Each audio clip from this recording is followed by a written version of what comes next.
my dear students, welcome to Infopedia, a book series of Magic Mind from Galaxy Publication.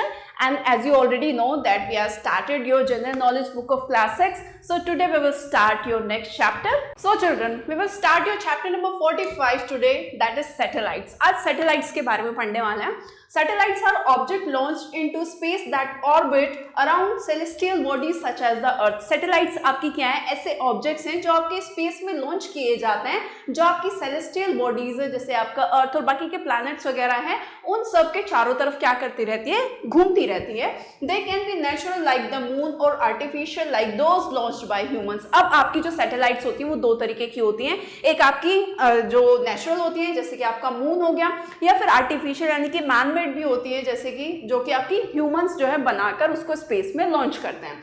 Now these satellites have made significant contribution to scientific research, exploration, communication, navigation and weather forecasting, demonstrating the diverse and remarkable capabilities of artificial satellites. अब इसके अंदर क्या है? Satellites को अगर launch किया जा रहा है तो उसका कोई ना कोई काम होगा, किसी वजह से की जा रही होगी. तो सैटेलाइट्स क्या करते हैं? वो एक बहुत ही ज़्यादा हमारा जो साइंटिफिक रिसर्च है, यानी कि साइंटिफिक वैज्ञानिक से रिलेटेड जितनी भी इंफॉर्मेशन है उस सब में जो है हमें हेल्प करता है, उसमें कंट्रीब्यूट करता है हमें, जिसके अंदर वो क्या करता है कि स्पेस में हम उसको लॉन्च कर रहे हैं तो उसको स्टडी करेगा, उसको एक्सप्लोर करेगा.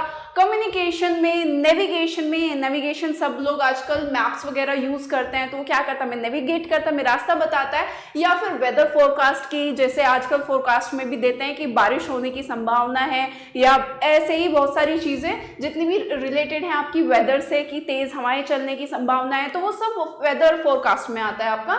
Demonstrating the diverse and remarkable capabilities of artificial satellite, जो कि ये बताता है कि जितनी भी मैन मेड सैटेलाइट्स हैं, आर्टिफिशियल सैटेलाइट्स जो हैं, वो कितनी ज्यादा कैपेबल हैं, उनके अंदर कितनी ज्यादा क्षमता है कि वो पूरे आपके स्पेस को क्या कर रही है, जाकर स्टडी कर रही है, उसके बारे में डेटा जो है वो साइंटिफिक डेटा वो इकट्ठा कर रही है, जिसकी वजह से हमें बहुत ज्यादा हेल्प मिलती है. नाउ अब कुछ ऐसे ही सैटेलाइट्स हैं आपकी जो यहाँ पर आपको गिवन है, उसके बारे में मैं पढ़, जिसमें फर्स्ट है आपका Hubble space telescope, short form HST, launched in 1990 by NASA. किसने लॉन्च की थी? 1990 में जो है नासा ने लॉन्च की थी.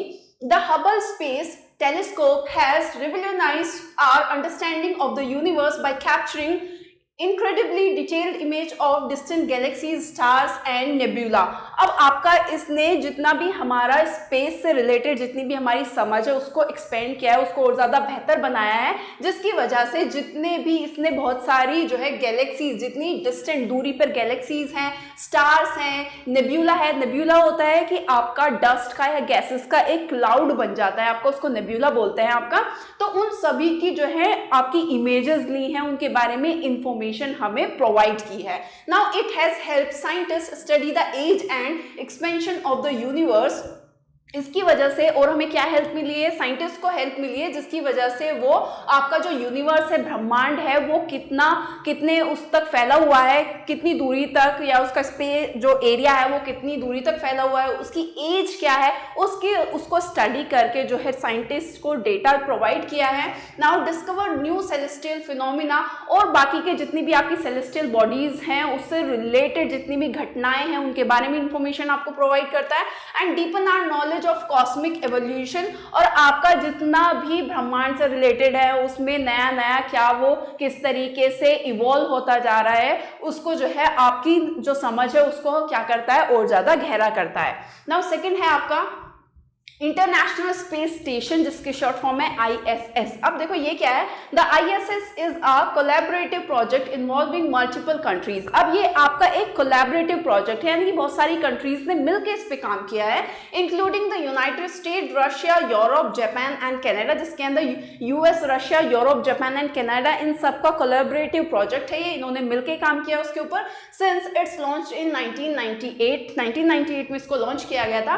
It has served as a research laboratory and living space for astronauts from around the world. पूरे वर्ल्ड से जितने भी एस्ट्रोनॉट्स वगैरह हैं उनके लिए रिसर्च लेबोरेटरी है और लिविंग स्पेस है, यानी कि वो स्पेस में जाते हैं, एस्ट्रोनॉट्स वगैरह वहां पर रहते हैं, वहां पे अपनी रिसर्च करते हैं, जितना भी स्पेस से रिलेटेड जो भी उनको जो है स्टडी करना होता है वो वहां पर रहते हैं, उसकी स्टडी जो है वो करते हैं. तो उनके लिए एक तरीके से घर है जहां पर रहकर वो रिसर्च कर रहे होते हैं, स्टडी कर रहे होते हैं, इसीलिए उसको बोला गया है इंटरनेशनल स्पेस स्टेशन, यानी कि आपका स्पेस में ही ऐसी जगह है जहां पर एस्ट्रोनॉट्स वगैरह जाते हैं, रहते हैं और आपके स्पेस को क्या करते हैं, एक्सप्लोर करते हैं, स्टडी करते हैं।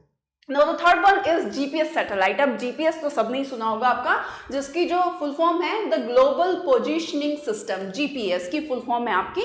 Now consist of a constellation of satellites orbiting earth. ये बहुत सारी सैटेलाइट्स हैं जो आपकी अर्थ के चारों तरफ जो है घूमती रहती है। एक सैटेलाइट का ग्रुप मान लो जो कि अर्थ के चारों तरफ क्या करती रहती है, घूमती रहती है, providing accurate positioning and navigation information to users world wide, जिसकी वजह से हम जितने भी लोग हैं हमें क्या मिलती रहती है, इंफॉर्मेशन मिलती रहती है, किसी भी जगह की एक्यूरेट आप उसकी पोजीशन बता सकते हो, एक्यूरेट सही नेविगेशन जगह बताता रहता है। जैसे आजकल आप लोग मैप्स वगैरह भी यूज करते हैं, अगर आपको कहीं पे भी जाना होता है और आपको जगह का नहीं पता, रास्ते नहीं पता, तो आप क्या करते हैं, नेविगेशन लगाते हैं, मैप्स वगैरह लगाते हैं, आप अपने फोन वगैरह में या गाड़ी वगैरह में कहीं भी जा रहे होते हैं तो आपका आजकल जो है इंस्टॉल होता ही है सबकी गाड़ी वगैरह के अंदर, फोन वगैरह में भी गूगल मैप्स आती हैं, तो आप उसको ओपन कर सकते हैं और अपना नेविगेशन लगा सकते हैं और जहां भी आपको जाना है आप क्या कर सकते हैं, आप जा सकते हैं उसको देखते हुए।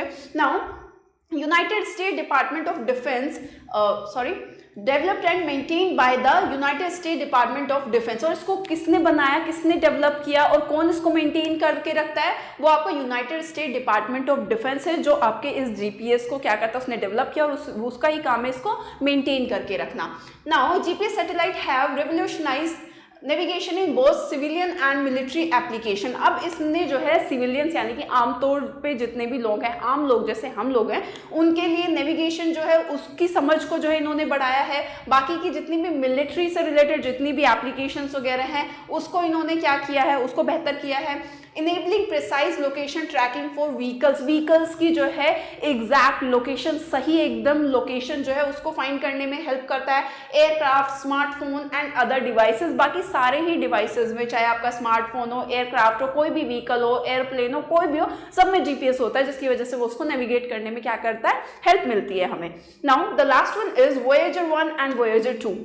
Now, launched in 1977 by NASA again, ये आपका 1977 में नासा ने लॉन्च किया था। The Voyager spacecraft were designed to explore the outer planets of our solar system। हमारे सोलर सिस्टम से बाहर के जितने भी प्लैनेट्स हैं उनको एक्सप्लोर करने में, उनको स्टडी करने में इसको जो है लॉन्च किया गया था उनके लिए।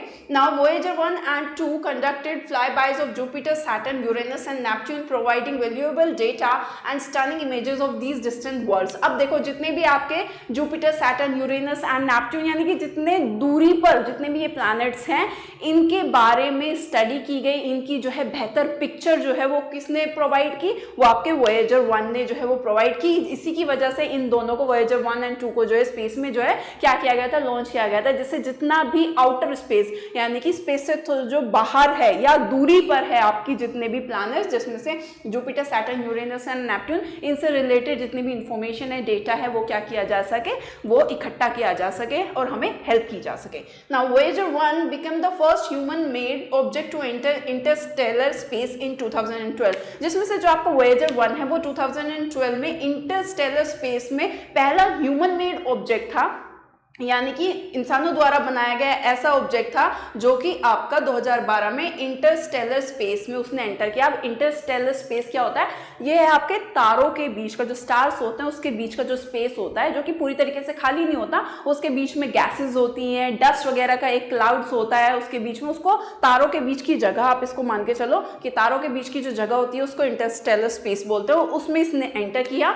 Now while Voyager 2 continues to explore the outer reaches of our solar system। Voyager 1 तो आपका इंटरस्टेलर स्पेस में जो है एंटर कर गया 2012 में, और जो Voyager 2 था आपका वो आपके जितने भी आउटर प्लैनेट्स थे उनको ही स्टडी जो है वो करता रहा। सो ये हमारी कुछ आर्टिफिशियल सैटेलाइट्स थी जो हमारे ह्यूमन मेड हैं, उन्होंने जो है इसको स्पेस में लॉन्च किया, जिसकी वजह से जितना भी साइंटिफिक डेटा था उसको क्या किया, इकट्ठा किया, जिससे हमारी जो अंडरस्टैंडिंग है वो और ज़्यादा बेहतर हो सके। So yeah that's all about the chapter today. See you in our next video. For today that's all and thank you for watching.